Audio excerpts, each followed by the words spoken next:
ఓషయ్య 2 గంటలు. ఓకే. కుంట నరసయ్య 2 గంటలు. అహో అరే ఈ నరసయ్యది 3 గంటలు అయితే 2 గంటలు రాసినవేంద్రా?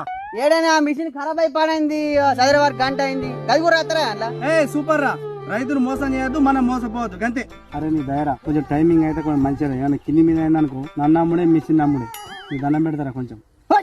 గాయం గురించి నాకు చెప్తా, నేను లే. హలో మామ, హలో ఏమైనా ఇయ్యాలన్నా బండి వస్తారా? అత్తుంది 5 నిమిషాలు కూడా వస్తుంది. నీ అమ్మని 5 నిమిషాలు కాలిపోను అనవాటి 3 రోజులే పండ్లేదు పత్తలేదు. ఇలా సాయంత్రం వరకు పక్క వస్తుంది.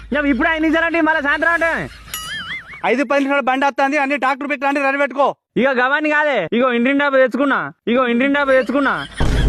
ఇక నీ పేరు రాస్తా, నీ బండి నెంబర్ రాస్తా, ఇటే ఒడ్డు కొరుకుతా. ముండ కొడుకు ఇంటి డబ్బు తెచ్చుకుంటా. నీ అక్కీలు వచ్చేవారు 2 పెగ్లేసి పంట.